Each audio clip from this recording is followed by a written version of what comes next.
Damian Priest successfully retained the World Heavyweight Championship this past Saturday at Backlash, but not without controversy following interference from Finn Balor and JD McDonough. The Archer of Infamy expressed frustration over his teammates' involvement, hinting a dissension within the dominant Judgment Day. What went down with Damian Priest, Finn Balor, and JD McDonough when they were all under the same roof Monday night on Raw? Find out with this recap of a show that also featured the kickoff of the 2024 King and Queen of the Ring tournaments. Hey there, welcome everybody to the most must-see show on YouTube and StreamYard.com today. It is Ridiculously Raw. I am your host, Anthony Florio, joined as always by good old MF Michael Fletcher. We are possibly awaiting the presence of the phenom Michael Bullock. If he comes in, we'll catch him up on what he missed. If not, then we'll hopefully have him back with us Wednesday night for Wednesday Night Madness. Monday Night Raw live tonight from the Elite XL Center, formerly the Hartford Civic Center in Hartford, Connecticut, a mainstay, one of the original hubs of the old World Wrestling Federation back in the old days. And tonight we had the start of the King and Queen of the Ring tournament and a whole lot of other things. And well, before we get into that, we do have to start it off with some news about it.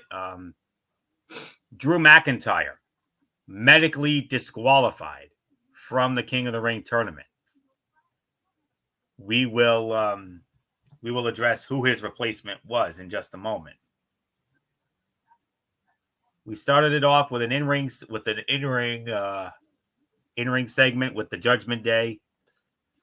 You know, basically rehashing about what happened on Saturday in the whole nine. And then Finn Balor, was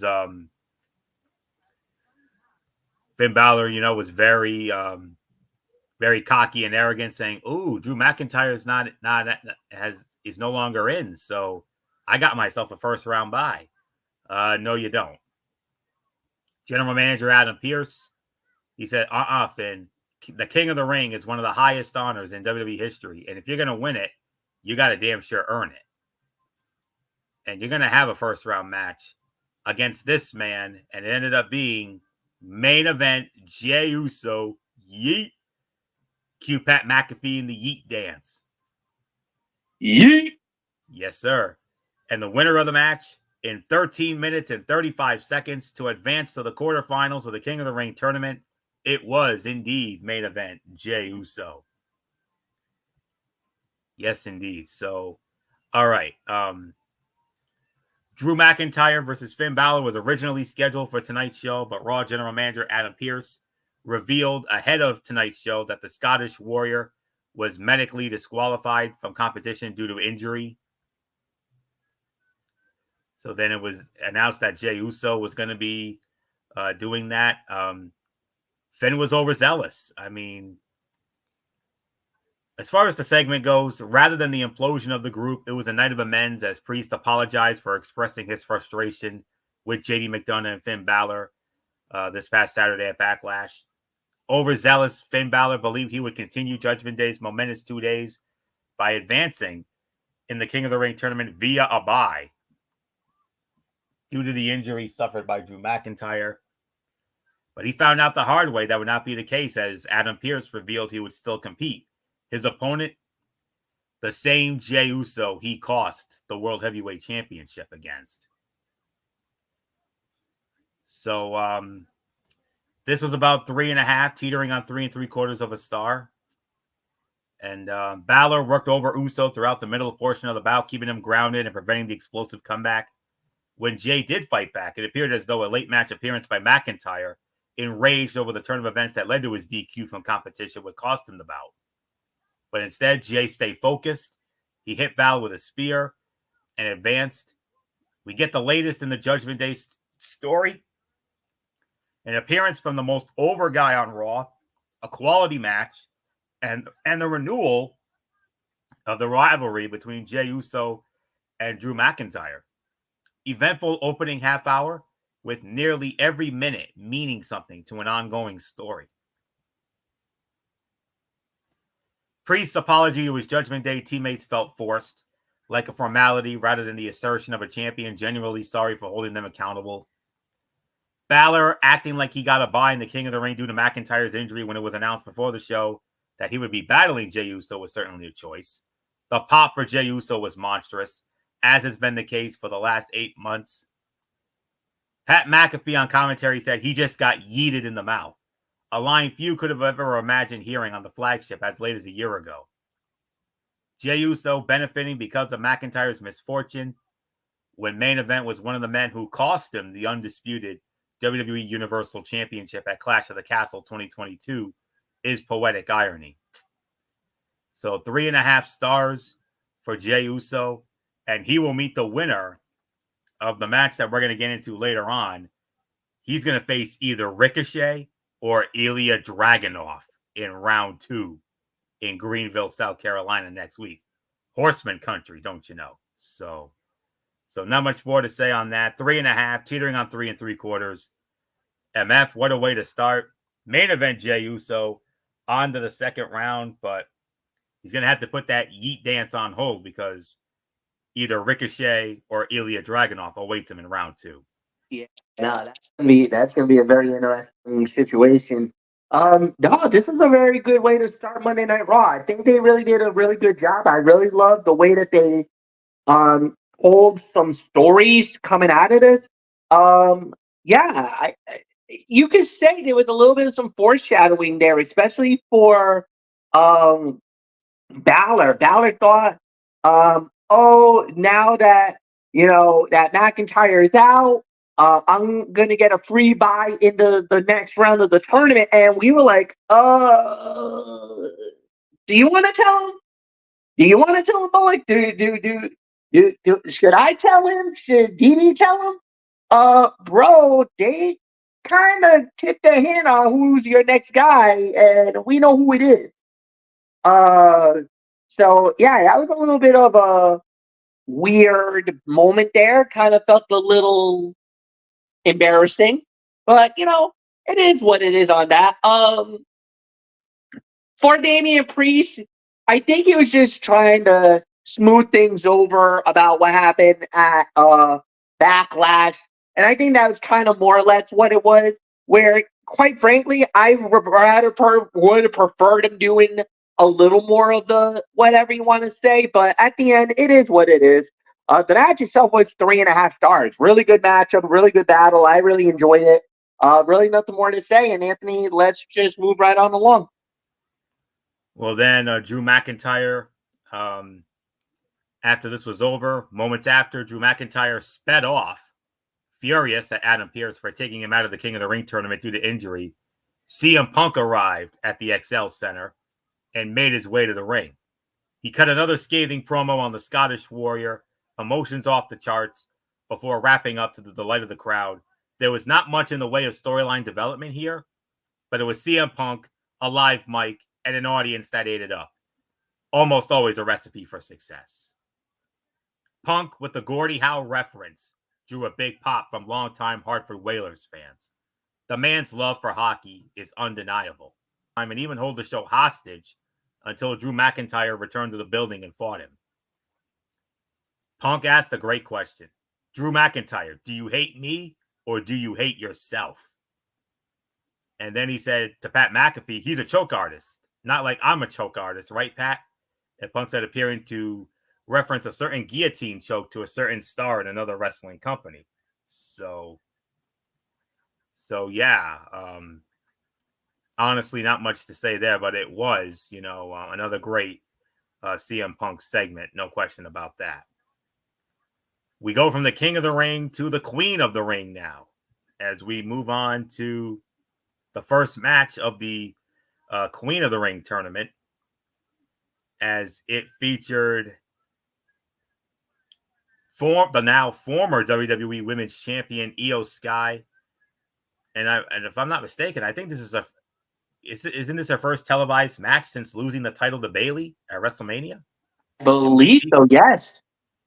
And she did so going up against Natalya. First round match in the Queen of the Ring tournament. And the winner of the match in 10 minutes and 20 seconds. And moving on to the second round, it will be Io Sky. And Obviously, four first round matches on both sides. Unfortunately, one match on each side, got bumped to a house show over the weekend. On the men's side, that's Kofi Kingston versus Rey Mysterio. On the women's side, it was Shayna Baszler and Zelina Vega. And I mention that because Io Sky now faces either Shayna Baszler or Zelina Vega next Monday night on Raw in Greenville, South Carolina. So MF, Io Sky gets back on the winning track, defeats Natalya, 10 minutes, 20 seconds. Shayna or Zelina up next. Yeah. And I gotta say that out of all the matches, and remember, about a few years ago, they did the Queen's Crown tournament, and relatively speaking, it never really panned it out. We were not really happy with the tournament. We weren't really proud with the way that the body of work was going. I think the best way to say it was at the end was probably the best match of the entire tournament. This Queen of the Ring match between Natalya and Io Sky, Anthony, you can honestly say, was better than any match from the Queen's Crown tournament. Any match. Combined. Agreed. So, if this is what we're going to get for the Queen of the Ring, then we're already off to a great start. Better than anything. So, that is the major difference from the previous administration that ran the Queen's Crown tournament to this iteration thanks to Triple H and his boys. You can see the change. You can see the emphasis and what it means. This was phenomenal. This was amazing. This was excellent. Good first match. Good opener. To me, I could say about 3 stars. Solid 3. They had a very good match. Yet, I'm gonna punish it a little because there was a little bit of some interference. The sexy Dakota Kai tried to jump on the apron to try to stick the nose where it didn't belong. Not a major problem, but it happened. At the end, not bad. Good opener. So nothing more to say. Anthony, it's yours. 3 to 3.25. As one would expect, given the talent involved, it was a strong match that highlighted both women. Io benefited from interference from Dakota and Kairi, but it was a mostly fair match that saw the Queen of Hearts fight all the way back, only for Dakota's distraction to cost her the win. And then after the match, Dakota Kai mentioned the women's world champion, Becky Lynch, potentially planting the seeds for a feud between Damage Control and the Man throughout the summer months. Sky used the ropes to hang up Natalya, breaking a waistlock in a cool spot. Kai repeatedly teased interference but held off for the right moment and delivered the distraction that secured Io the win. Natty is still an extraordinary worker who belongs on television, as evidenced by this match and her performance against Lola Vice last Tuesday night on NXT Spring Break in Week 2 as part of that first ever Women's Underground match. And Dakota revealed after the match that Asuka is injured and that she will take her place against Lyra Valkyria later tonight. So why still advertise the Asuka match? Yeah, answer me that. But anyways, 3 to 3.25 stars. Excellent match. Oh, here we go. This is the one. This is the one we were all waiting for. In the men's first, we go back to the men's King of the Ring tournament. Ilya Dragunov squaring off against the inaugural WWE Speed Champion, Ricochet. Winner of the match in roughly an even 14 minutes. And moving on to the quarterfinals of the King of the Ring tournament, it is indeed the Mad Dragon. It is Ilya Dragunov. Fight of the night. 4.25 to 4.5 stars. Former NXT champion Ilya Dragunov introduced himself to those unfamiliar with his work via an extraordinary match with Ricochet in the opening round of the King of the Ring tournament. The Mad Dragon used intense strikes to cut off the high-flying WWE Speed Champion's high-flying arsenal and ultimately utilized the running forearm, the H-bomb, to flatten the one and only and score the hard-fought win. The win sets Dragunov up for a match with main event Jey Uso. And if that does not indicate what Triple H and management see in the former NXT champion, nothing will. That match should be equally as strong with greater crowd heat thanks to the presence of Jey Uso and the momentum he enters this match with. There is a valid argument that Ilya Dragunov is the best wrestler in the world based on his work in NXT UK and NXT over the last 3 or so years. Ricochet delivered an awe-inspiring Hurricanrana to Dragunov off the top rope that sent the Mad Dragon rolling to the sanctuary of the floor. And then Dragunov caught a moonsaulting Ricochet with a chop to the chest, shutting down his momentum. 4 1/4, 4.5 stars. The fight of the night for me. I am not at all surprised that this delivered. And if anybody was hungry going into this match, we all ate good tonight. So that match was the equivalent of a full course meal. That is all I am going to say right now. I'm good. So, wow. 4 1/4, 4.5, fight of the night. MF, Ilya Dragunov, Jey Uso, next week in Greenville. That's going to be a heck of a second rounder. That's a heck of a quarterfinal of a quarterfinal fight, man. That's going to be really good. Look, at the end of the day, you can say the right man won with Ilya Dragunov going over. There was some expectations that were really high. They did really well with it.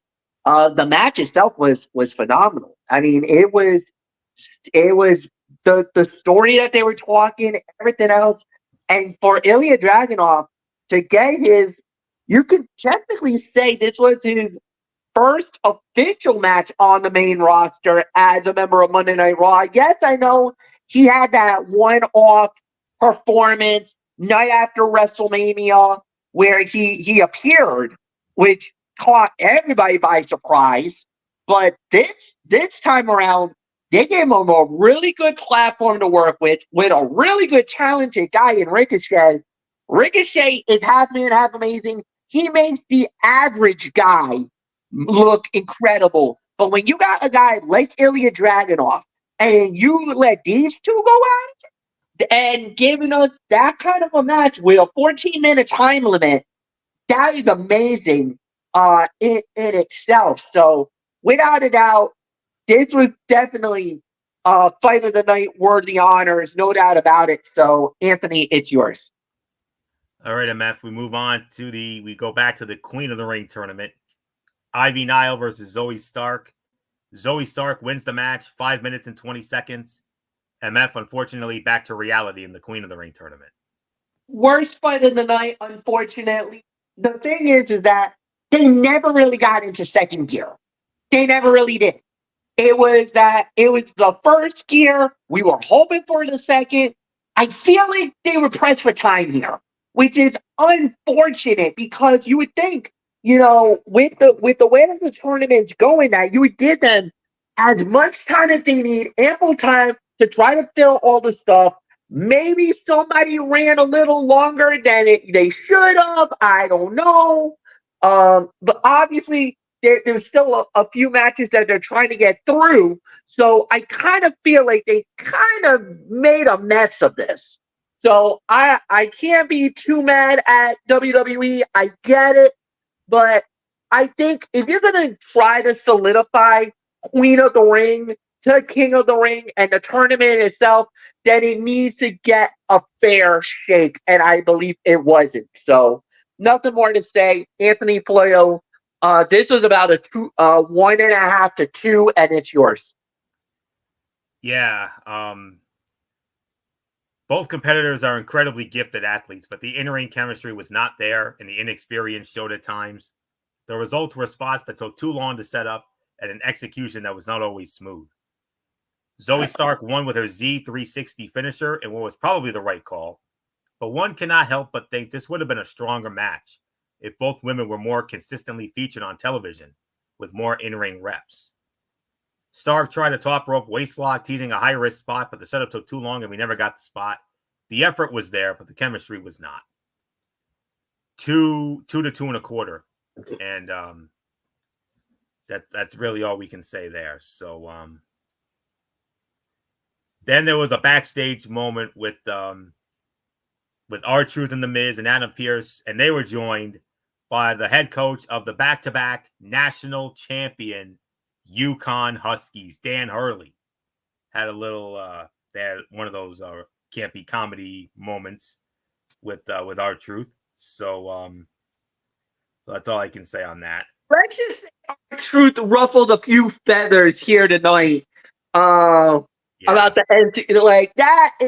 No, R-Truth.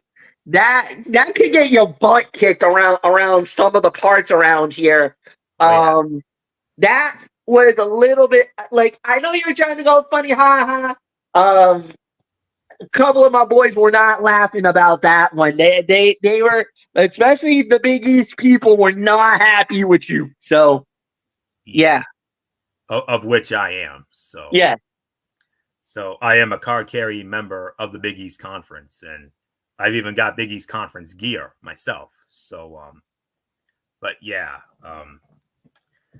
Anyways, like that funny DX segment from years ago. Anyway, moving on. Chad Gable versus Bronson Reed. Unfortunately, it ends in a no contest in 2 minutes and 40 seconds because of Sami Zayn. Well, we're going to put an end to this. King and Queen of the Ring pay-per-view in Saudi Arabia on the 25th of this month, Memorial Day weekend. Sami Zayn, Chad Gable, Bronson Reed, triple threat match, Intercontinental Heavyweight Championship. Boom. How about that, MF, huh? Good match. Fair about.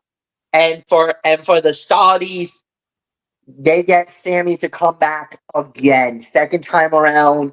You remember the moment when Sami came out the first time, when he was one half of the undisputed WWE Tag Team Champions, and that heroic, that unbelievable reaction Sami got. And because for Sami to get that kind of reaction and in Saudi Arabia, because of his ethnicity, and because his ethnicity is not really very friendly to Saudis, just because of geography, history in Saudi Arabia, and with what his background is, his heritage is.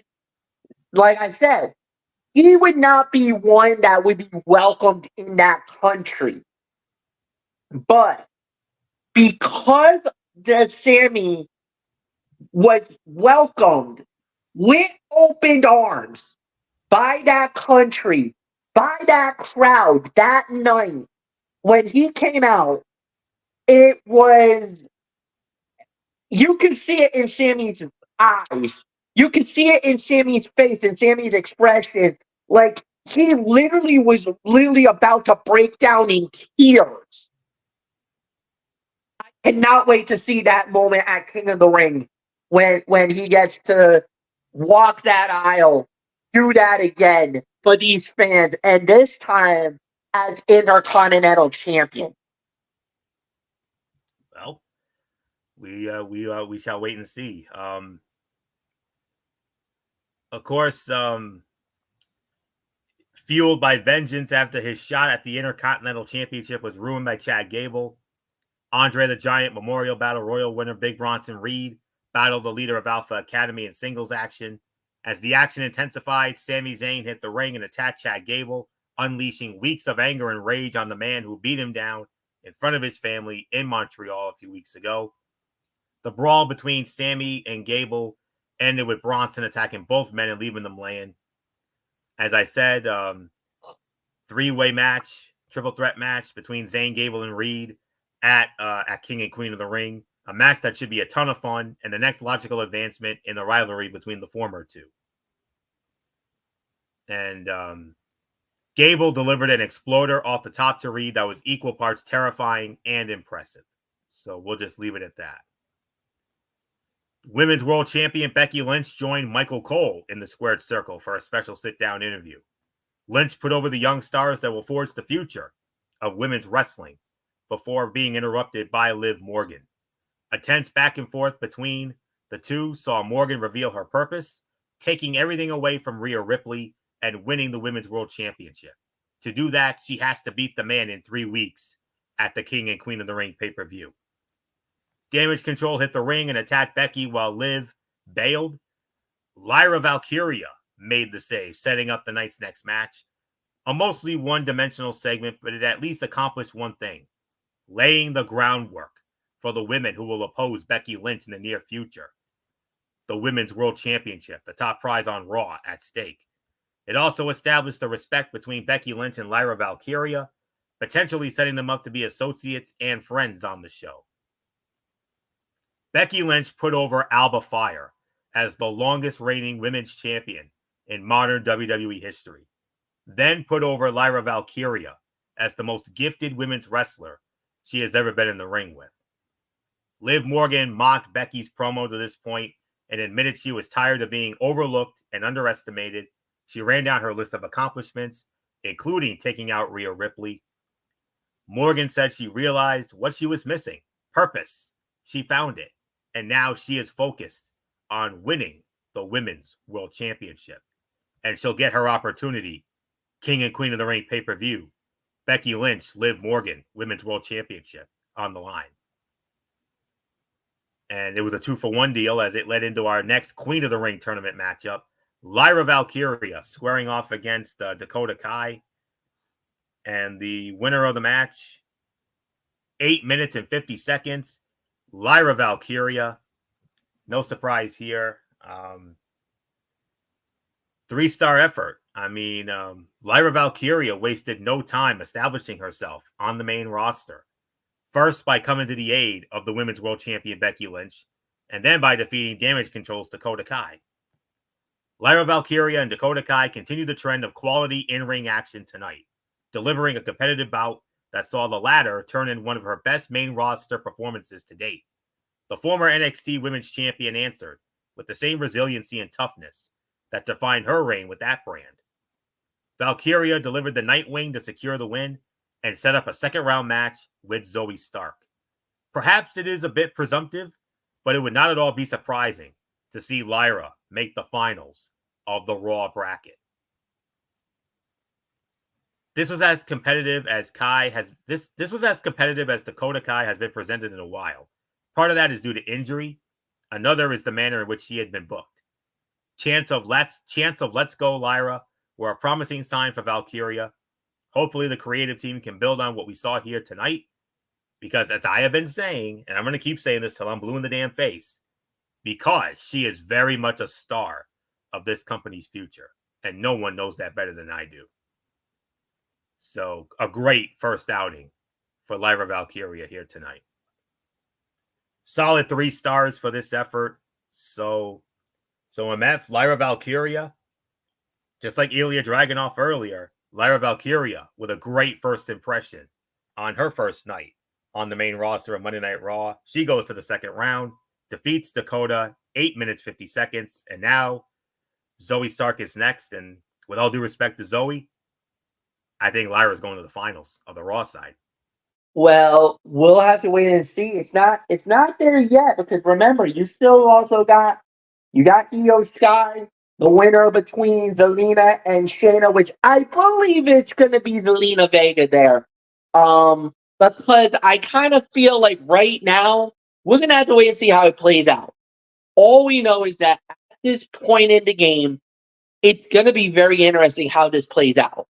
But it will be a very interesting situation one way or the other.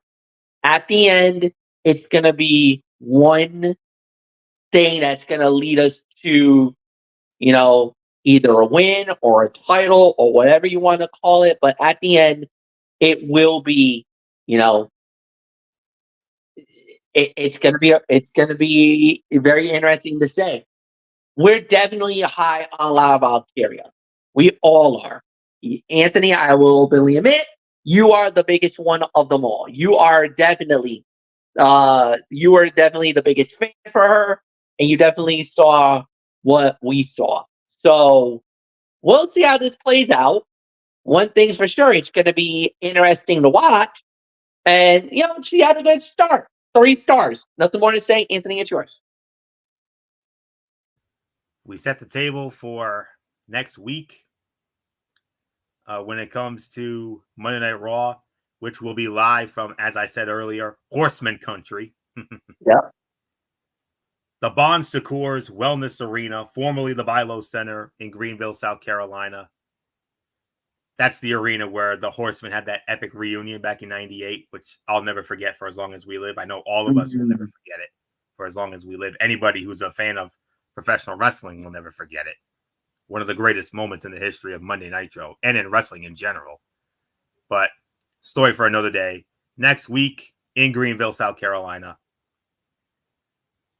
Continuing coverage of the King and Queen of the Ring tournament. Jey Uso versus Ilya Dragunov. The winner of Gunther and Sheamus versus the winner of Kofi Kingston and Rey Mysterio. And we'll get the women's matchups as well. Lyra Valkyria versus Zoe Stark. And Io Sky to take on either Shayna Baszler or Zelina Vega. The final match of the night, the main event. It's only fitting they saved this as the main event. Gunther with Ludwig Kaiser in his corner, squaring off against Sheamus. Excuse me for 1 second here. I am... a pop-up video came up on my end. I apologize for that. All right. Gunther versus Sheamus. It was the main event of the evening, and rightfully so. Going back to, of course, that 5-star classic they had at the Clash at the Castle. And I'm having a hard time with this. But anyways, I'm just gonna, as the old saying goes, I'm gonna earn it myself. So I do apologize for the delay. I'm having a little bit of a difficulty here, so just bear with me for one moment.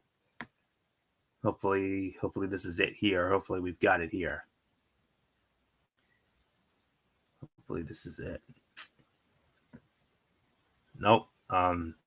Cut off. All right. So the only thing I can tell you is, as I scrambled to find the time of the fall for this one. Oh my God! Because Florio, I got. What do you got? 21 minutes even. 21 even. All right. 21 minutes even as per MF. The winner of the match in an even 21 minutes. The Ring General Gunther. Gunther moves on. And he will next go up against either Kofi Kingston or Rey Mysterio.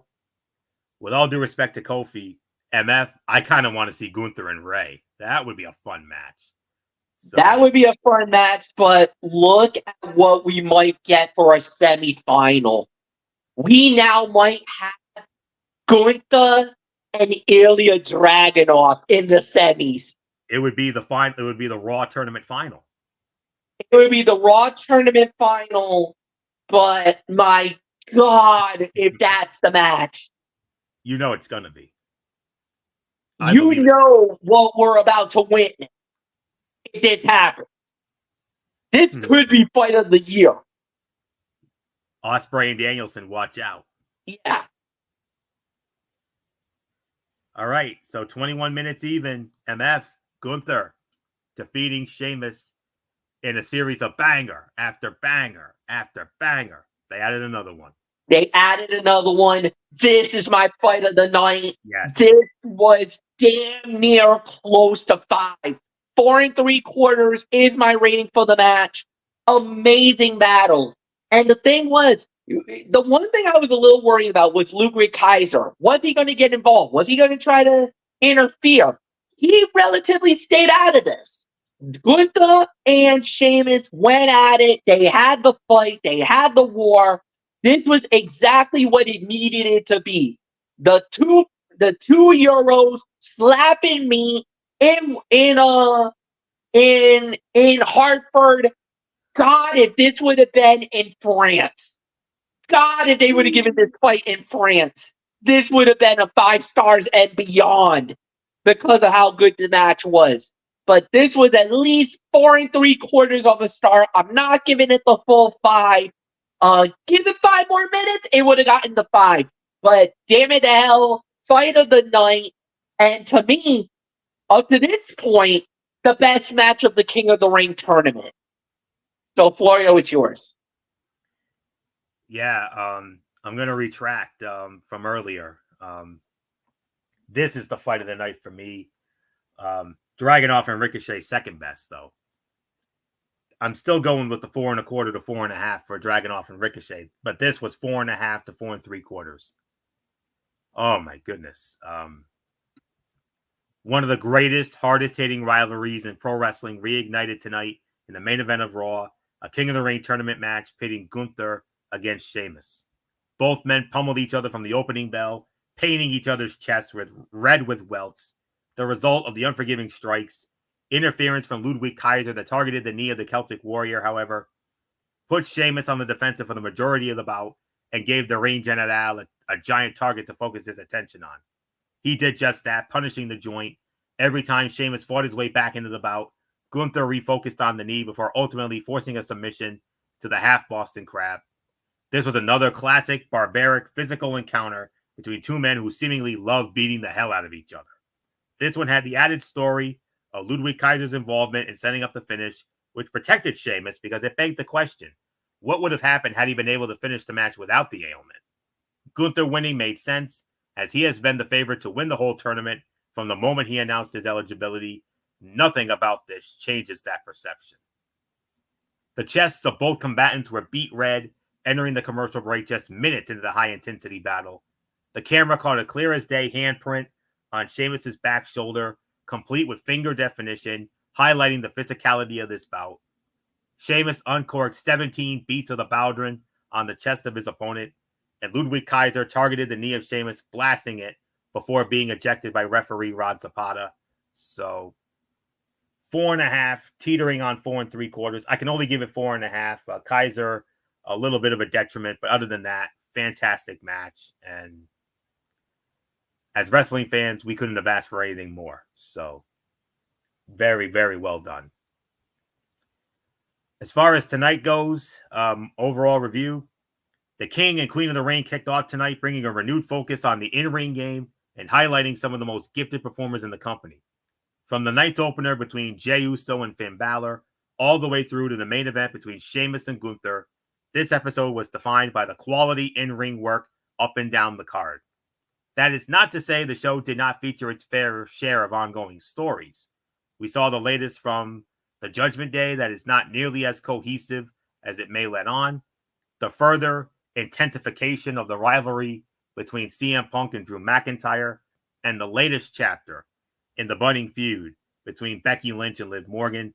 A good show across the board with infinitely more good than bad. This was one of the better broadcasts of any show post-WrestleMania. This is in excess of 8 to 8.5 out of 10 is my rating for this. Very well done. Hartford, Connecticut delivers again. One of the original hubs of WWE, back in the 80s and then mainly in the 80s and 90s. So Hartford, you had another banger here tonight. So well done. 8, 8.5. That's my rating for it. MF, your thoughts, and then we'll get into my special Tony's take. Well, I already said it, and I already alluded to it, and we always talk about it. There's only 4 places that WWE used to call their home during the territorial days. Yes, sir. That was Hartford Civic Center, Providence Civic Center, now called the Amica Mutual Pavilion. Yep. The old Boston Garden. Now we have the TD Garden in Boston and Madison Square Garden in New York City. Amen. That was the home of the World Wrestling Federation. Great memories. Yeah. Once a month, they always used to go to those 4 cities every week. And let's also not forget about an unofficial 5th city, the old Maple Leaf Gardens in Toronto. Old Maple Leaf Gardens, yep, in Toronto. Kind of the 5th, kind of the unofficial 5th, but that was the area that they used to thrive. Those were that part of the country, or that part of the country that they used to have. Because remember, it was all territorial. You never infringed on any of the other areas. So you kind of stayed in your lane. You did what you had to do. You had wrestling throughout the country. You had the Mid-South. You had you had everything else. It wasn't until at that time where somebody decided, you know what, let's try to bring it all together and do this one national based. But at the time, you were like stepping on a lot of toes. But Hartford has always been that city. They love the blue collar thing. They love professional wrestling. That's why you had people loving this job and loving it. And for me, Hartford did an incredible job hosting tonight's Monday Night Raw. It's an 8 to 8.5. Anthony, it's yours. All right. It doesn't look like we're going to be getting Michael Bullock this evening, but No. What a shame too, because how about those Boston Bruins, man? Wow. Yeah, that was in one sense, I can blame it on the rust for Florida, because they put away Tampa Bay in 5, so they had about a week rest, where the Bruins really came fresh off of a 7-game series, so they were kind of more in a more gel mode.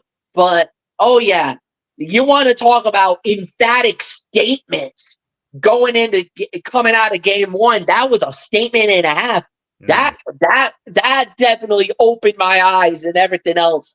The thing was, first period, because we can get into this. First period, there was no score, so neither team really got off the schneid. It wasn't until the second period where basically Florida jumped out. They had the 1-0 lead, and then the Bruins basically, if you remember in Game 7, where I believe Boston scored and then Toronto scored right back like in less than a minute. The Bruins practically did the exact same thing.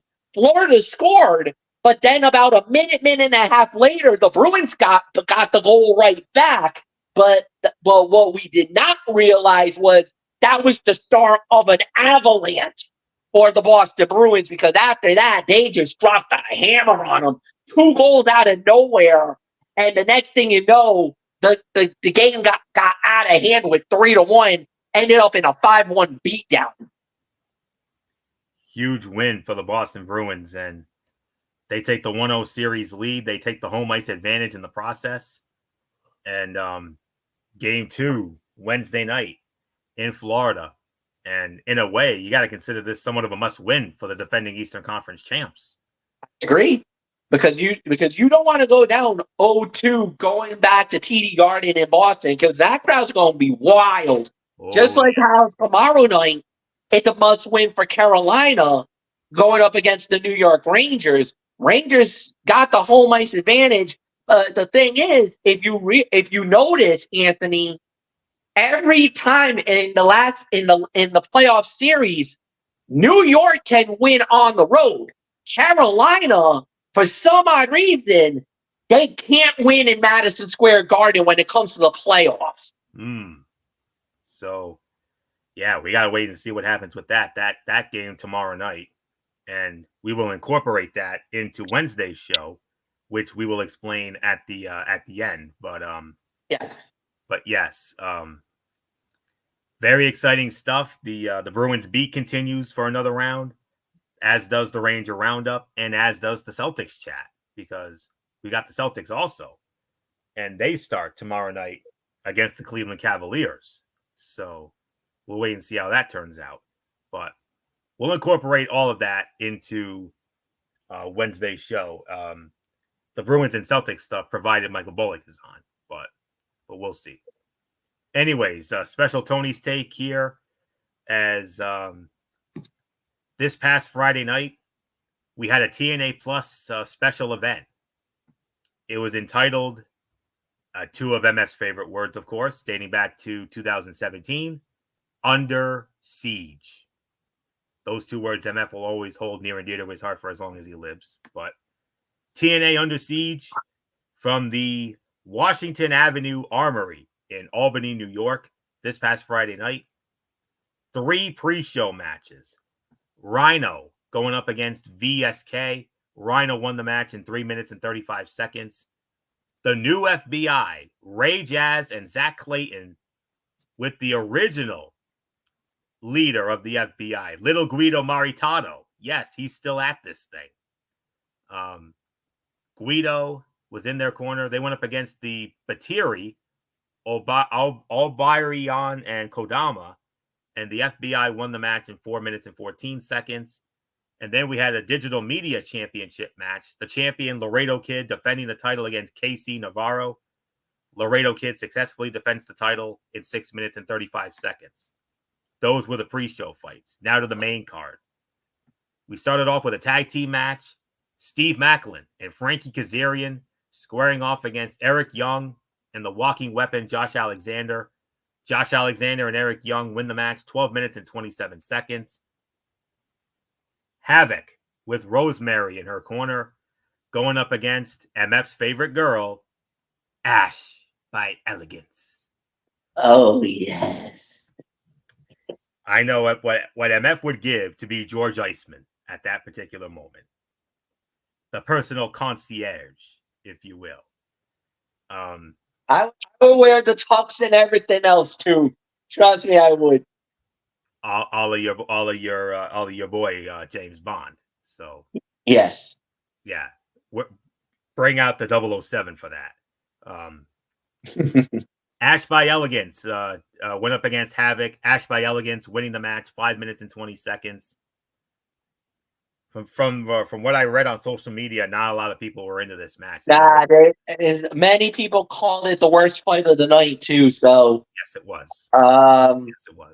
That's no big surprise. A lot of people are pretty down on Ash because of her wrestling ability. I mean, you would think that she would get a little bit of a break, but it doesn't look like she's getting much of a break, So the gimmick, the character, I don't know. It's not clicking. With the exception of you, of course. So well, because we all know you've been a fan of her ever since her Dana Brooke days. But anyways, Joe Henry going 1-on-1 with Zachary Wentz of the Rascals. Joe Henry wins the match 5 minutes and 6 seconds. The first of only 2 title matches. We only had 2 championship matches on the main card. Spitfire, Danny Luna and Jody Threat with punk rock legend Lars Frederiksen.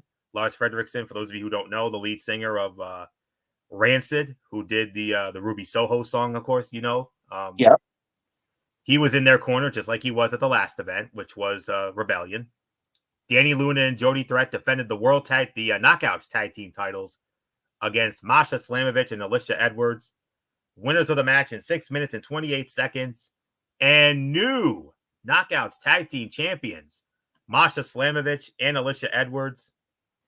All 4 members of the system have championship gold. What is the old saying? He who has the gold has all the power. Yep. Moose, the TNA heavyweight champion, Eddie Edwards and Brian Myers, the co-holders of the TNA men's tag team championships, the world tag titles, and now Alicia Edwards, one half of the Knockouts tag team champions. And don't forget Masha Slamovich, and she is no She is no slouch, folks. She's a thoroughbred. She is a legit badass. If anybody got to see the blood sport where she fought against Shayna Baszler in that fight at WrestleMania weekend, that was a very interesting fight. We'll say that. Even though Shayna Baszler won the fight, she was in for. She had a fight in itself against Masha Slamovich. It was a very good bout. The reason why she won it was because basically Shayna Baszler basically kicked the living crap out of her, basically stomping the foot a la Daniel Bryan to the point that she knocked her out, and the referee stepped in and stopped the fight. That's how bad the fight ended. It wasn't just a regular knockout. She emphatically was kicking her in the head and basically stomped her way to the victory. I remember that fight. I remember watching that fight on WrestleMania weekend, and I was like, holy freaking crap with that match. Oh, look who's here. Yes, Michael Bullock is here. Bullock, we'll get you caught up in just a little bit, and we'll try to sneak a quick Bruins beat in there for you. I'm just running down the results from the Under Siege event real quick. Rich Swann of the First Class, along with AJ Francis, he went up against Jake Something. Rich Swann winning the match in 11.5 minutes. A new look, Jonathan Gresham, throwback to his octopus days. MF, you know that very well. Yes, very, very reminiscent of the early days of Ring of Honor. I loved it. And it was an MF special. He went up against your boy Kushida. And Jonathan Gresham winning the match 9 minutes and 2 seconds. Talk about getting pressed for time. That could have been a banger right there. Oh, no, it should have had at least 10 to 15 minutes. If it would have gotten that much time, we might have been talking fight of the night. Oh, absolutely. Absolutely. Steph DeLander and Khan teaming up against PCO and the women's knockout champion, Jordynne Grace. PCO and Jordynne Grace winning this intergender tag team match in 10 minutes and 57 seconds. The other title match of the evening, Mustafa Ali defending the X Division Championship against Ace Austin. Winner and still X Division champion in 16 minutes and 34 seconds. It is Mustafa Ali.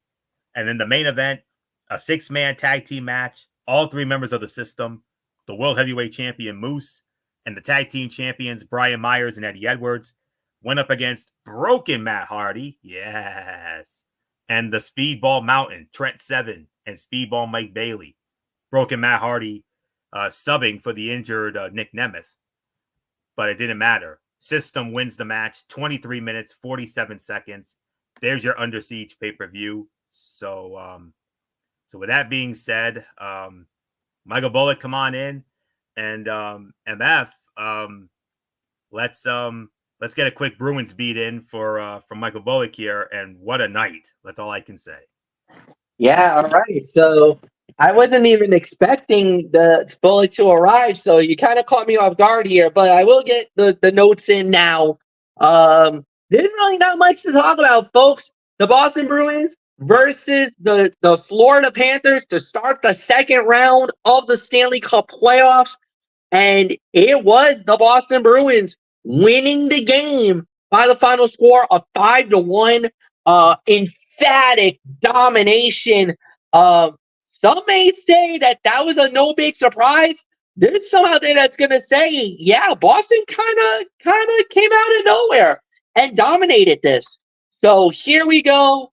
We're gonna start it off, and as a matter of fact, it did not start off good for the Bruins because, like I said, there was no score after the first period. It went to the second period. And when it got to the second period, Matthew Tkachuk got the goal at 11 minutes and 45 seconds. That gave the Florida Panthers a 1-0 lead. However, like I told Anthony Florio, and Bullock, you're going to know this, that lead did not last. 1 minute and 7 seconds later, the Bruins score. Morgan Geekie getting the goal. Zacha and David Pastrnak with the assist. However, that started the tidal wave for the Bruins. Then Mason Herzl getting the goal. This is fourth line now. Fourth line scores. Wotherspoon and Zacha getting the assist at 16-17. And then Brandon Carlo getting into the party as well. Only his second goal in the postseason. Charlie Coyle and Frederick with the assist. Shall we say new daddy, Brandon Carlo? Yes, congratulations to Brandon Carlo becoming a new father as he did score in that. Then in the third, it kept going. Justin Brazeau getting the goal at 7:13. James Van Riemsdyk and Laurie getting the assist. And then Jacob DeBrusk, an empty netter, just for good measure, giving it the 5-1 lead, assisted by Brad Marchand. And that was the game. The Boston Bruins dominated the Florida Panthers, winning game one by the final score of 5-1. Stats in the game: the Panthers outshot the Bruins 39-29. Face-offs, it was basically Florida won the majority of it. Florida won the majority of it at 59% to Boston's 41%. Basically, the power play was non-existent for either team. Florida was 0 for 3. Boston was 0 for 2. That didn't matter. What did matter was this. 69 hits to 54. Boston was the aggressive team. Block shots. Boston had 26 block shots to Florida's 11. Giveaways was Boston gave the puck away more than they took it away. Boston gave the puck away 13 times to Florida's 11. And the takeaways, Florida had the advantage 14-7. So when you look at the stats, you'll be like, how on earth did Boston blow Tampa out? When you see all the numbers, you would think it's the other way around. No, it wasn't. Boston had timely goals. They made the most of the opportunities.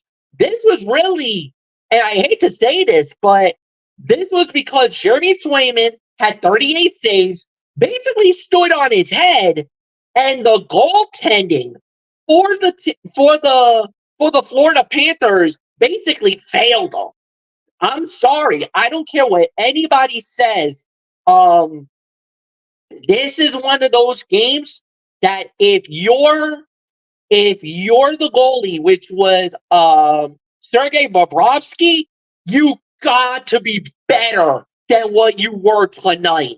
You literally let your team down more than anything else. This was a great Bruins win, but to be real honest with you, when you look at the stat line, when you look at the stats of everything in this game, it goes one way, where you would think Florida should have dominated this game with everything, but I believe it was the goaltending that was the difference tonight, because Sergei Bobrovsky was off his game and Jeremy Swayman was not. He was standing on his head, only let one get by him, which was the Matthew Tkachuk goal at the very beginning, like middle of the second period. That was the only goal he gave up. Other than that, it was a masterpiece for Jeremy Swayman. Goalie hug all around for the Bruins fans tonight, and they're hugging Jeremy Swayman for what was undoubtedly one of his best performances in the Stanley Cup playoffs.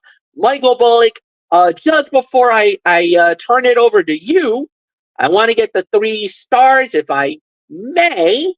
I don't think I see it. Hold on. I could probably find it. I got him. Hold on. I got it. Okay. So Zacha was the number 3 star.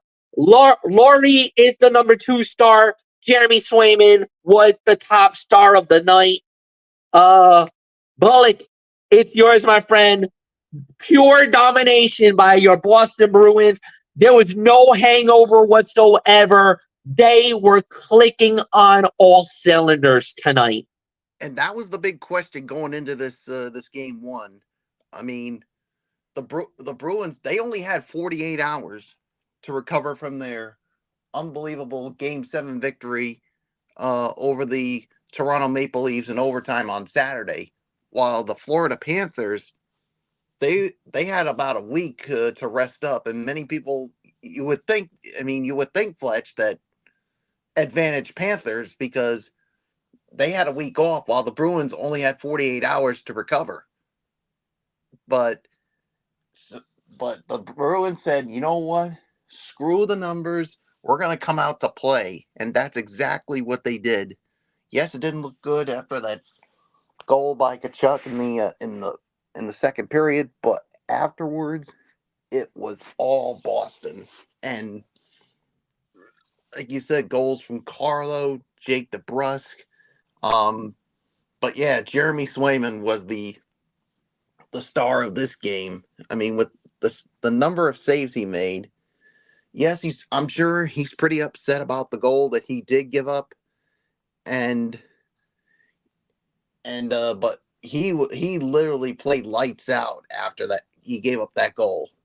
He wasn't going to let another one come by him for the rest of the game, and what a win for them. I mean, they literally steal the home ice advantage, and the other thing is they were probably sick and tired of people, not just nationally, but locally as well, including someone from WEEI, which you guys pretty much know who I'm talking about. Yeah. They're probably heard him saying, oh, the Bruins they got by because it's the Toronto Maple Leafs. They have no chance against Florida. Well, they were probably hearing it all. They said, we're sick and tired of the disrespect, and we're going to come out, we're going to show them what we're made of. And that is exactly what they did. A statement win for the Bruins, up 1-0 with Game 2 set for Wednesday night. And I know it's not too often that we say it's a must win for the Florida Panthers, but I think Game 2 is a must win. Wouldn't you say so, Fletch? I would think you don't want to go down 0-2, going to Boston and TD Garden, and the way, like I said, the way they played this game today, you have to say this was a phenomenal performance by the Boston Bruins. I mean, yes, they gave up the early goal. I think that kind of,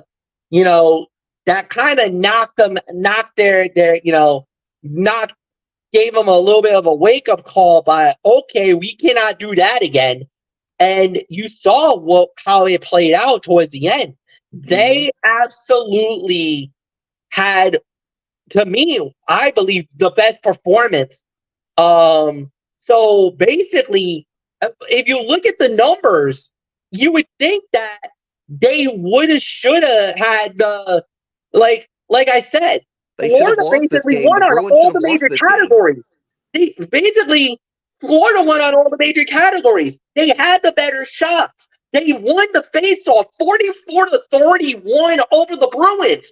Those are numbers where you would say, "Oh my God, how did Boston win this game?" But it was how like did they win this? But it was like you said, the timely goals, and Yeah. Barbosky just wasn't on his A game tonight. And that's exactly what Boston needs. If you're going to win a series like this, if you're going to win a series against Florida, you need Bobrovsky to be average. You need him to be mediocre. What we saw tonight is the blueprint of how you're going to win this series if you're the Boston Bruins. You just got to put pucks on that and hope that Bobrovsky, lets a few of these goals in. And then on the other side, you just need Swayman to continue what he did. he's like I said, he's probably more annoyed about the first one that got in by Kachuk, but you can't blame Swayman for that one. That was a hell of a goal that got by him. That was a hell of a goal that he gave up. So yeah, nothing more to say. Anthony, if you want to get in and give us a quick thought, it's yours, man. Dominant win by the Boston Bruins. I mean, a very impressive win by the Boston Bruins. And Jeremy Swayman, hands down, was the star of this game. 38 saves on 39 shots, proving why he is still the go-to goalie for the Boston Bruins instead of Linus Ullmark. Go figure that. Linus Ullmark won the Vezina Trophy a year ago, and now Swayman is performing better than him. Go figure that. On the other side of this, so many stars of the game for the Boston Bruins. Charlie Coyle, 7 hits. He won 8 faceoffs, had an assist. Beecher, 7 faceoff wins. Brown with 7 hits and also had 5 faceoff wins. And Geeky with a goal also had 6 faceoff wins. And Maroon with 4 hits. Van Riemsdyk with 4 hits. Travis Frederick, 6 hits, 2 takeaways, 2 faceoff wins. He had an assist. Another one of my stars of the game. DeBrusk, a goal, had 4 hits on the night. Carlo, the new father, with a goal and 6 hits. Forbert with 6 hits. Lorai with a goal and an assist with 4 hits. And McAvoy with 4 hits and a takeaway. Just an all-around impressive performance by the Boston Bruins. No, one thing of note for the Florida Panthers, Barkov had 19 face-off wins tonight. Lundell had 11 face-off wins on top of that. And Stenlund with 7 face-off wins on the night. And, you know, there were a few stars. Kulikov had 4 hits and 2 takeaways. Stenlund also had 6 hits on the game. Matthew Tkachuk with a goal, 6 hits and a takeaway for him. Carter Verhaeghe with 4 hits and a takeaway. Lorentz with 3 hits and 4 face-off wins. There were some moments for Florida, but this was Boston's night tonight. So a big win for the Boston Bruins. And we got to monitor a breaking development here, guys. The defending NBA champion Denver Nuggets, barring a massive comeback, the Denver Nuggets are about to go behind 2-0 to the Minnesota Timberwolves. That's shocking. I mean, you would thought that this game would be a more competitive game, but the thing is, there was no Rudy Gobert tonight. No. I mean, he's expecting his first child, and you're thinking this is an opportunity for the Nuggets to bounce back here, but there's just no response for the defending champs. I mean, you're the defending champions, and you come out flat like that. Minnesota's for real, on boys. your home court. Minnesota's for real, boys. They are a wagon. And the thing is that they've been disrespected. They have not been respected by anybody in the NBA this year. They've been flying under the radar. Everybody's been like, oh, because Denver whooped the daylights out of the Los Angeles Lakers and beat them down and embarrassed them right out in 5 games. Everybody was thinking, Denver's going to walk right through, that they're going to easily make a run at the NBA Finals, because that's how everybody's thinking, that it's going to be Boston and Denver at the end, because that's the dream matchup. And Minnesota's like, excuse me, we're right here. We're just as good as the Denver Nuggets. Enough of the BS, enough of the crap, and let's show you what we're really about. So, am I surprised that they're doing this? I think I will say this. I'm more surprised at the fashion of how Minnesota's beating up on Denver, but I'm not really surprised that they're winning this series. Not like this. But the way they're doing it is the big surprise. And the thing is, Game 3, they're going to be going home up 2-0. Yeah. If you're Denver right But now, you there is got a to but, be like nervous. There is a but, though. There actually is. You know how the NBA likes to have these big gaps between games. Game 3 is not until Friday night. Go figure that. I'll tell you what. If you're That might be that's perfect for Denver. No, that would be perfect for Denver. That is to have that happen for you to have at least 5 days, almost 4 or 5 days? 3 days. Before, huh? 3 days because it's Friday. Yeah. So that is, yeah. So that's huge because that'll be exactly what they would need to, refocus, re-energize, whatever you want to say. So no, there's no doubt in my mind they'll be fine. But there was a moment earlier in the game where the coach for Denver was losing his cool. So I kind of feel like he was trying to motivate this team. But yeah, no, there's no answer right now. And the thing is that Anthony Edwards is looking good. Rudy Gobert, like you said, is he's gonna come back soon once the baby is born. And Karl Anthony Towns, this team, like I said, they are so underrated. Nobody's giving them the respect. And the thing is, they might be on the verge of knocking out the Denver Nuggets. And think about this. If they do, they would put themselves in line. Obviously, there's still another series out there. You got Dallas and Oklahoma City. Huh? Dallas and Oklahoma City. Dallas and Oklahoma City. So, I mean, my God, what a situation this would be to get that far. And we would be guaranteed a new NBA champion, just like we're guaranteed a new Stanley Cup champion. Yes. Vegas is gone. Vegas is out. Dallas Stars putting them away in a thrilling Game 7 last night in Dallas. So with all that being said, Michael Bullock, let's get your quick thoughts on tonight's Monday Night Raw from the Elite Excel Center in Hartford, Connecticut. As we started the King and Queen of the Ring tournaments, there was an in-ring segment with Judgment Day. We're not going to address that.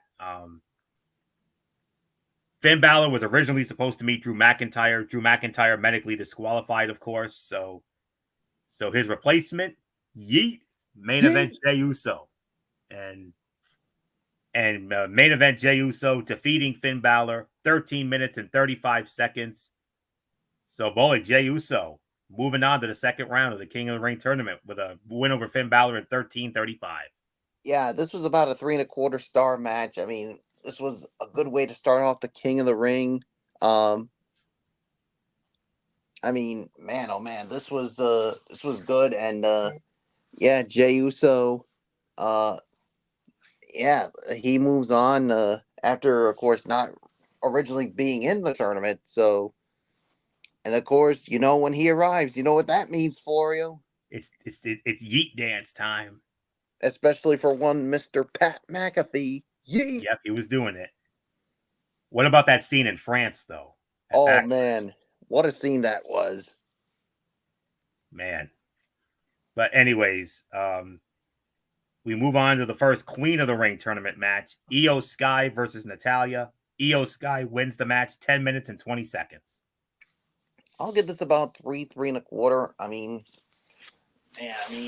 another solid match here. And yeah, you want to talk about tough times for Natalya. I mean, yeah, she loses this and, of course, loses that NXT Underground match against Lola Vice. So, yeah, definitely some hard times for her. But, yeah, Io Sky, I mean, she needed this bounce back, of course, after, of course, losing the women's title at WrestleMania. So, nothing more to say.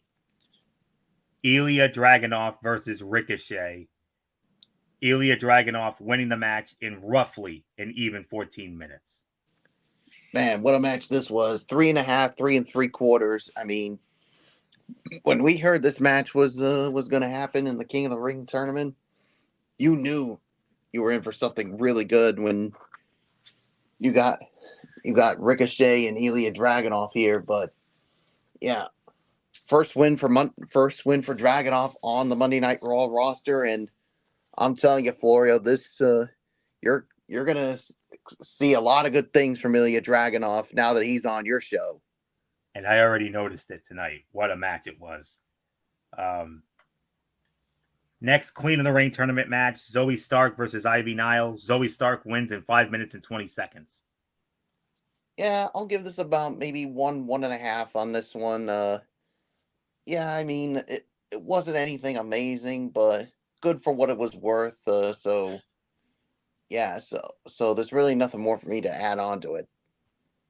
We also had a surprise appearance from the head coach of the back-to-back national champion Yukon Huskies, Mr. Dan Hurley, in a campy comedy segment with R-Truth and The Miz and Adam Pearce. And then we had Chad Gable versus Bronson Reed. It ended in a no contest in 2 minutes and 40 seconds because of Sami Zayn.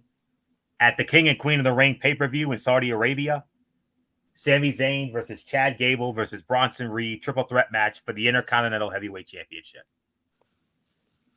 Yeah, so both Gable and Reed will get their opportunity at it. So yes, but of course we do have to give this match a no rating here. Right.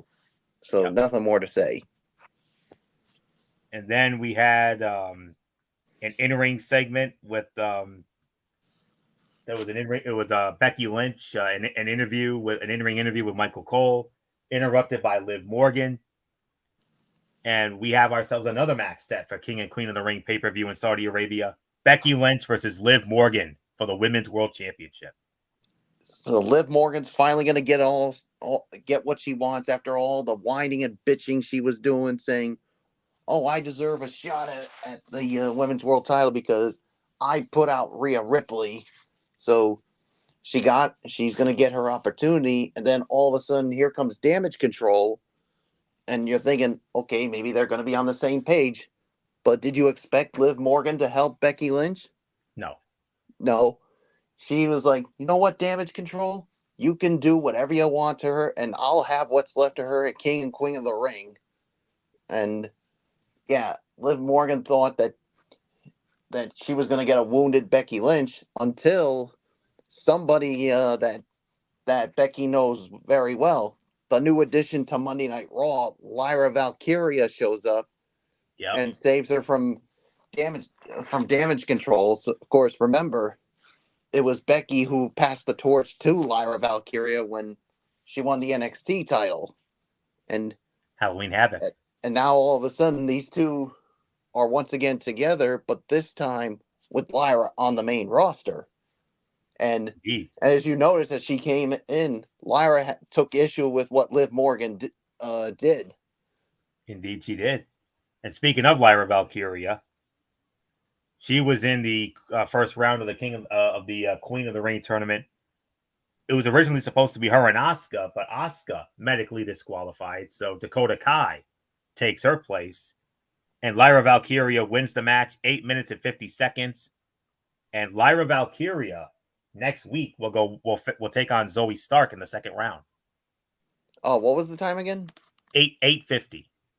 I'll tell you what. I mean, I'll give this about 2.5, 2 3/4. I mean, an impressive first showing for Lyra Valkyria on the main roster, and now she moves on in the Queen of the Ring tournament. So again, Floria, you got another stud of a female wrestler on your roster. I mean, what are your initial thoughts of Lyra Valkyria? Love her. I mean, the same thoughts I had when I saw her in NXT. I mean, you know how high I've been on Lyra Valkyria for dear this long. There you go. She's on your show now. And I couldn't be any more happier. And I'm very pleased. And I told you this, Florio. This to me was the surprise of that draft. Oh, absolutely. Because absolutely. I was not expecting that. Yeah, I was thinking like maybe she was going to spend another year on NXT to get a little more seasoning, but I'll tell you, I think WWE is really high on her, so they felt like this was the time. So let's set up the card for next week. Jey Uso is going to face Ilya Dragunov.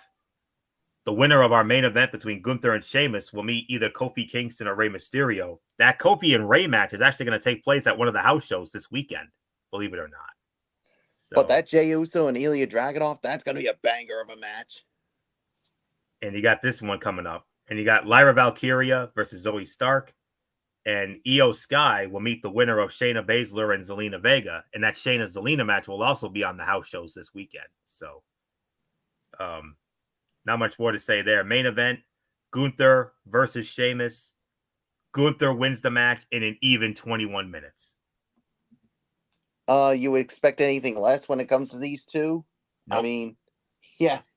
I mean, not the kind of match they had at Clash at the Castle for the Intercontinental title, but still, it was a very damn good match. Fight of the night. I'll even go as far as to say 4.5 stars on this one. I mean, man, I mean, like I said, you expect anything less with these two in the ring, you know you're going to get something really good. It was a banger of a match here. The right person went over here, but once again, kudos to both Gunther and Sheamus for giving us a match that we can remember. Well, so with that, your overall I don't know thoughts? about you, Florio, but every time that these two are in the same ring, they always seem to put on a really good match. Banger after banger after banger. And it all started when they met at Clash at the Castle. I mean, yeah, when they had that 5-star classic, the match that really stole the damn show. And was the match of the year in 2022. Yeah. I mean, going into that at Clash at the Castle, I was thinking, like, you know what? It's going to be good, but I mean, it was going to be a really good match, but it really far exceeded our expectations. Oh, absolutely. Absolutely. So with that, let's get your overall thoughts. Yeah, I'll give this about maybe 7.5, maybe 8. I mean, I thought that, this was a good show. I mean, there were some short matches, one ending in a no contest, but yeah, you're now starting to build for the King and Queen of the Ring. That's going to go down with the tournaments underway. So there's really nothing more to say. So let's put a ball on this, Florio. And that's exactly what we will do. We want to thank you all so very much for tuning in. As always, we will be back with you on Wednesday night over on MF's channel, BraceFan95, for another edition of Wednesday Night Madness, 10:30. And here's the card for that. Of course, as always, it will be NXT and it will be AEW Dynamite.